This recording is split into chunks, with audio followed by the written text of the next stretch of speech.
এখন তো নতুন আরেকটা ভেজাল লেগে গেছে, পিআর পদ্ধতিতে নির্বাচন চায়। ক্ষুদ্র ক্ষুদ্র কিছু দল আছে, এরা কি পদ্ধতিতে চায়? পিআর পদ্ধতিতে সংখ্যানুপাতের ভিত্তিতে পার্লামেন্ট মেম্বার নির্বাচিত হবে। আমি এটার পক্ষে না, শরীয়তও এটাকে সমর্থন করেন।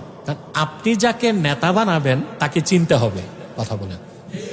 কিন্তু পিআর পদ্ধতির নির্বাচন হচ্ছে ব্যক্তিকে ভোট দিলেন না, মার্কাকে ভোট দিলেন। কাকে?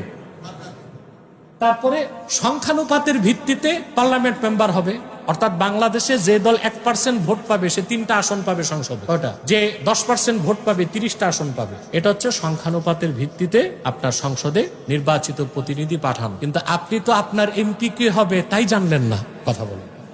তো পরবর্তীতে দেখা গেল সংখ্যানুপাতের ভিত্তিতে নির্বাচন হয়ে গেল, আপনার এলাকার ভাগে পড়লো এমন এক এমপি যে মাদারজাত চোর।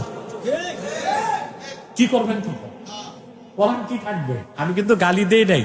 মাদারজাত চোর মানে জন্মসূত্রে চোর, মানে ওর বাপও চোর ছিল, ও কি চোর। কিছু করার থাকবে?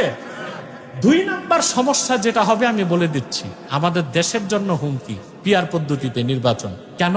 বাংলাদেশে হিন্দুদের ভোট আছে লক্ষ লক্ষ। এই হিন্দুরা, হিন্দু বৌদ্ধ খ্রিস্টান ঐক্য পরিষদ যদি পিআর পদ্ধতিতে নির্বাচনে অংশগ্রহণ করে, তা তারা সংখ্যানুপাতের ভিত্তিতে জাতীয় সংসদে অসংখ্য আসন পেয়ে যাবে। বাংলাদেশে যে পার্বত্য চট্টগ্রামে আছে উপজাতি, তারা দীর্ঘদিনের দাবি তাদেরকে আদিবাসী স্বীকৃতি দিতে হবে। আমরা বলি আদিবাসী না, তারা উপজাতি। তারাও পিআর পদ্ধতিতে নির্বাচন করে সংসদে অসংখ্য আসন নিয়ে নিবে। তখন হবে কি? ভবিষ্যৎ বাংলাদেশের স্বাধীনতাই হুমকির মুখে পড়ে যাবে। যে সরকার হবে, সরকার যে হবে, সে হবে একটা প্যারালাইজড গভর্নমেন্ট, আর দেশ হবে একটা প্যারালাইজড স্টেট। পশ্চিমারা এটাই চায় যে আমাদের দেশটাও দুর্বল থাক, সরকার যে হবে সেও দুর্বল থাক, তখন যা খুশি তা চাপায় দেওয়া যাবে।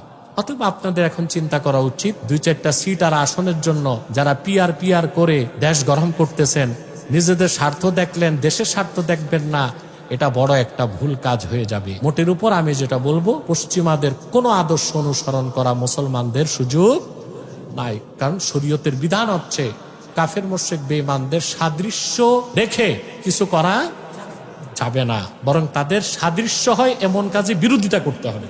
কি করতে হবে? বিরোধিতা করতে হবে। আজকে দেখতেছেন নিউ ইয়র্কে মেয়র পদপ্রার্থী একজন মুসলিম নামধারী, মামদানি, কিন্তু এই কোনো খাঁটি মুসলমানও না, নামটা শুধু মুসলমানের। আমেরিকাতে কথা উঠতেছে যে এই লোক তো মেয়র হইলে খেলাফত কায়েম করবে। যে লোক নামাজ পড়ে না, একত্র ইসলামের মৌলিক বিশ্বাস নাই, শুধু নামটা মুসলিম, বলতেছে সে যদি ক্ষমতায় যায় খেলাফত কায়েম করে ফেলবে নিউ ইয়র্ক।